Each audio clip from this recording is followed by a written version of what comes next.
जय हिंद दोस्तों, शिव क्लासेस कुंदुर्खी में आपका स्वागत है। इस वीडियो में हम लोग बात करने वाले हैं सौरमंडल के बारे में। जैसा कि आप जानते हैं, सौरमंडल से बहुत सारी परीक्षाओं में बहुत सारे क्वेश्चन पूछे जाते हैं, चाहे कोई कंपटीशन परीक्षा हो या फिर अगर हम हाई स्कूल या इंटर की परीक्षा देखें, उसमें भी भूगोल में पूछा जाता है सौरमंडल। तो आज हम इस वीडियो में बात करने वाले हैं सौरमंडल क्या होता है। सौरमंडल इंग्लिश में इसे बोलते हैं सोलर सिस्टम। सौरमंडल कहते किसे हैं? सबसे बढ़िया क्वेश्चन तो यही है, सौरमंडल कहते किसे हैं। इससे भी डायरेक्ट कभी कभी प्रश्न पूछ ले जाते हैं। तो सौरमंडल की परिभाषा आती है सूर्य और उसके चारों ओर चक्कर लगाने वाले सभी ग्रहों और क्षुद्र ग्रहों को हम कुल मिलाकर सौरमंडल कहते हैं।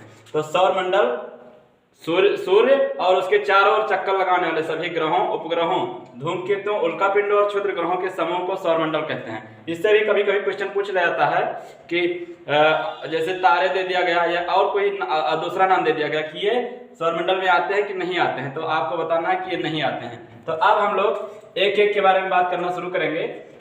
सूर्य का केंद्र बिंदु है, पूरे सौरमंडल का केंद्र बिंदु है सूर्य। पूरे हमारे सौरमंडल का केंद्र बिंदु है सूर्य, जैसा कि अब माना गया है सूर्य को। अब सूर्य के चारों तरफ चक्कर लगा रहे हैं बहुत सारे ग्रह, जैसा कि आप जानते हैं। पहले माना जाता था 9 ग्रह है, लेकिन अब यम को ग्रहों की श्रेणी से निकाल दिया गया है। तो इस तरह अब टोटल 8 ग्रह बचे हैं। तो अब हम सूर्य से दूरी के क्रम में देखें। अगर सूर्य से दूरी के क्रम में मतलब कौन सा ग्रह कितनी दूरी पर है, सूर्य से दूरी के क्रम में ये जो ग्रह लिखे गए हैं सूर्य से दूरी के क्रम में है, मतलब बढ़ते क्रम में। जैसे सूर्य के सबसे पास ग्रह है बुध, बुध के बाद शुक्र दूसरा ग्रह है, शुक्र के बाद पृथ्वी, पृथ्वी के बाद मंगल। अब ये जितने भी ग्रह हैं, मंगल के बाद है बृहस्पति, बृहस्पति के बाद शनि, शनि के बाद अरुण, अरुण के बाद वरुण, और वरुण के बाद अगला जो ग्रह था वो था यम। लेकिन यम किसी कक्षा को काट रहा था जो कि ग्रहों की परिभाषा को पूरी नहीं कर पा रहा था, इसलिए उसको उस श्रेणी से निकाल दिया गया है। ऐसा नहीं है कि यम ग्रह खत्म हो गया है, यम ग्रह अभी भी चक्कर लगा रहा है। लेकिन जो ग्रहों की परिभाषा होती है उस परिभाषा में कहा गया है कि एक ग्रह दूसरे की जो चक्कर लगा रहे हैं, जो रेखा चक्कर बना रहा है उस लाइन में नहीं आना चाहिए। तो किसी ग्रह की रेखा को काट रहा था, इसलिए उसको ग्रहों की श्रेणी से निकाल दिया गया है वैज्ञानिकों के अनुसार। तो अब ये हो गए दूरी के क्रम में ग्रहों की संख्या। तो अब हम देखेंगे कि कुल मिला के 8 ग्रह हो गए। तो जो शुरू के पहले ग्रह, शुरू के 4 ग्रह जो पहले हैं, सूर्य से दूरी के क्रम में शुरुआत के पहले 4 ग्रह, जैसे बुध, शुक्र, पृथ्वी और मंगल, इनको हम आंतरिक ग्रह बोलते हैं या फिर पार्थिव ग्रह बोलते हैं। क्यों? क्योंकि ये पृथ्वी से आसपास के ग्रह हैं, इसलिए हम इनको एक दूसरा नाम देते हैं पार्थिव ग्रह। पार्थिव मतलब पृथ्वी के सदृश, पृथ्वी के समान, इनको हम पार्थिव ग्रह भी बोलते हैं या फिर आंतरिक ग्रह, इनर प्लेनेट भी बोलते हैं। और बीच में एक क्षुद्र ग्रहों की पट्टी बीच में रखी गई है। अब ये क्षुद्र ग्रह क्या है? क्षुद्र ग्रह जैसे छोटे छोटे आकाशीय पिंड, उनको हम क्षुद्र ग्रह बोलते हैं। इनकी एक पट्टी बीच में रखी गई है। और उसके बाद फिर 4 ग्रह हैं, बृहस्पति, शनि, अरुण, वरुण। इन जो बाहर के, ये जो पीछे के ग्रह हैं, इनको हम बाह्य ग्रह या आउटर प्लेनेट भी बोलते हैं। और ये सारे ग्रह बृहस्पति के समान हैं, इसलिए इनको हम बृहस्पतीय ग्रह भी बोलते हैं। बृहस्पतीय ग्रह इनको इसलिए बोलते हैं क्योंकि ये बृहस्पति ग्रह के समान है। तो आगे वाले जो आंतरिक ग्रह हैं इनको हम पार्थिव ग्रह बोलते हैं, बाहर वाले जो ग्रह हैं इनको बृहस्पतीय ग्रह हैं। कोशिश करें, भूगोल हो या कोई भी सब्जेक्ट हो, समझने का प्रयास करें। रटने से कितना हम लोग रट पाएंगे, इसलिए रटने का प्रयास ना करें, प्रयास करें समझने का, तभी परीक्षा में क्वेश्चन आसानी से बन पाएंगे। तो अब ये हो गए आंतरिक ग्रह और ये हो गए बाह्य ग्रह। यहाँ तक समझ में आया होगा। अब इसके बाद हम लोग एक एक के बारे में डिटेल में बात करेंगे। ये रहे आंतरिक ग्रह, ये रहे क्षुद्र ग्रह और ये रहे बाह्य ग्रह। अब हम बात करेंगे सूर्य के बारे में। तो सूर्य क्या है? सूर्य जो सूर्य है, सूर्य जिसे इंग्लिश में बोलते हैं सन, SUN, सन, जो कि एक गैसों का एक गोला। सूर्य एक गैसों का गोला जो हाइड्रोजन और हाइड्रोजन के नाभिकीय संलयन प्रक्रिया होती है इसमें। यही इसकी ऊर्जा का मुख्य स्रोत है। नाभिकीय संलयन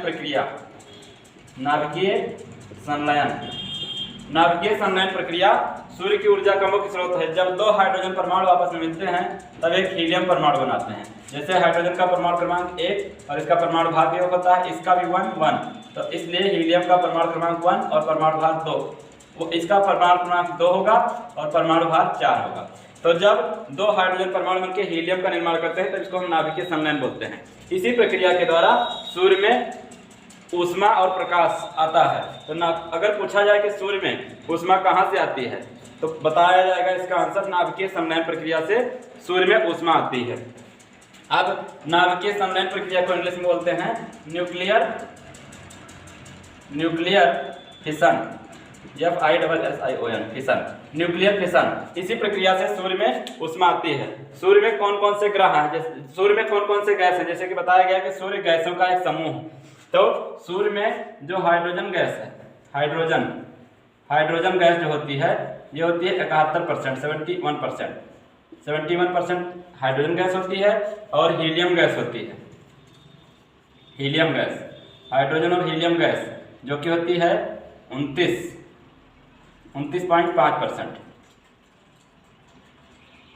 नहीं 29 नहीं होता, ये होता है 26.5, 26.5%। अब अगर इसको जोड़ा जाए तो हो गए 5 और 6 1 7 7 2 9 97.5, तो बचे कितने 2.5। अगर 2.5 और जोड़ दिए जाए तो 100% पूरे हो जाएंगे। तो इसलिए जो 2.5% बचे हैं ये अन्य गैस होते हैं। तो इस तरह सूर्य में जो गैसें होती हैं सबसे ज़्यादा गैस हाइड्रोजन गैस होगी 71%, दूसरे नंबर पे हीलियम गैस होती है जो कि 26.5%, मतलब 26.5% हीलियम गैस होती है। तो इस तरह से सूर्य के बारे में हमने जाना कि सूर्य गैसों का एक समूह है जिसमें जो ऊर्जा आती है, सूर्य की ऊर्जा का मुख्य स्रोत नाभिकीय संलयन प्रक्रिया है जिसमें हाइड्रोजन के 2 परमाणु मिलकर हीलियम का एक परमाणु बनाते हैं। यही प्रक्रिया होती रहती है और जब तक ये प्रक्रिया होती रहेगी तब तक सूर्य हमें ऊर्जा देता रहेगा। अब सूर्य किन किन गैसों से मिलकर बना है, तो सूर्य हाइड्रोजन और हीलियम गैसों से मिलकर बना है। हाइड्रोजन गैस 71% और हीलियम गैस 26.5% है। अब हम सूर्य के बारे में और कुछ जानेंगे, जैसे सूर्य का तापमान कितना होता है। अब सूर्य में जैसे ये रहा सूर्य, तो सूर्य में ये बाह्य वातावरण, इसका बाह्य आवरण हो गया, बाह्य आवरण, और सूर्य का ये आंतरिक भाग होता है। तो इसके आंतरिक भाग का तापमान कुछ होता है और बाह्य भाग का वातावरण मतलब कुछ होता है। इसको सतह भी बोलते हैं, बाह्य भाग को सतह भी बोलते हैं। तो कभी कभी पूछा गया है कि सूर्य के सतह का तापमान कितना होता है, तो सूर्य के सतह का तापमान होता है 6000 डिग्री सेल्सियस। सूर्य के सतह का तापमान मतलब इसके बाहरी सतह, जो कि सूर्य का बाहरी सतह है, इसका तापमान 6000 डिग्री सेल्सियस होता है और इसके आंतरिक भाग का तापमान होता है 15 billion degree Celsius. 15 billion degree Celsius इनके आंतरिक भाग का तापमान होता है। इसमें छोटे छोटे और भी कण पाए जाते हैं जिनको हम सूर्य क्रीट भी बोलते हैं। तो इनका तापमान 1500 डिग्री सेल्सियस होता है, 1500 डिग्री सेल्सियस। तो इस तरह हमने सूर्य के बारे में जाना कि इसके आंतरिक भाग का तापमान 15 बिलियन डिग्री सेल्सियस होता है। इसके सतह का तापमान मतलब बाहरी जो सतह है इसका तापमान 6000 डिग्री सेल्सियस होता है और इसके बीच में जो छोटे छोटे धब्बे पाए जाते हैं उन धब्बों का तापमान 1500 डिग्री सेल्सियस होता है। तो ये रहा सूर्य के बारे में। अब एक पॉइंट और इसमें बताया जाता है कि सूर्य का प्रकाश पृथ्वी तक कितने देर में पहुंचता है। तो सूर्य का प्रकाश पृथ्वी पर पहुंचता है 8 मिनट 16.6 सेकेंड, 8 मिनट और 16.6 सेकेंड, 8 मिनट 16.6 सेकेंड में पृथ्वी का जो प्रकाश होता है पृथ्वी तक पहुंचता है सूर्य का प्रकाश। तो इसलिए हमने जाना सूर्य के बारे में। अब अगला जो हमारा ग्रह है वो है बुध। अब बुध ग्रह के बारे में हम सीखेंगे। बुध जिसे इंग्लिश में बोलते हैं मरकरी, MERCURY, इसे मरकरी यानी बुध ग्रह। अब बुध ग्रह के बारे में पहला पॉइंट है कि बुध सूर्य का सबसे नजदीकी ग्रह है। तो ये सबसे नजदीकी ग्रह है सूर्य से, सबसे नजदीक मतलब सूर्य से दूरी के क्रम में सबसे पहला ग्रह है। इसलिए इसको सूर्य का चक्कर लगाने में सबसे कम समय लगेगा। जब ये सूर्य के सबसे पास का ग्रह है इसलिए इसको चक्कर लगाने में सबसे कम समय लगेगा। तो सबसे कम समय में ये सूर्य की परिक्रमा पूरी करता है। सबसे कम समय में सूर्य की परिक्रमा करता है कौन ग्रह? बुध। अब दूसरा ग्रह है हमारे पास शुक्र के बारे में। जैसे शुक्र को इंग्लिश में बोला जाता है वीनस, शुक्र को इंग्लिश में बोलते हैं वीनस। अब शुक्र जो है ये पृथ्वी के समान है, तो इसलिए इसे हम पृथ्वी की बहन भी कहते हैं। शुक्र ग्रह पृथ्वी की बहन कहलाता है। शुक्र ग्रह क्योंकि पृथ्वी के लगभग समान है, इसलिए इसे पृथ्वी की बहन कहा जाता है।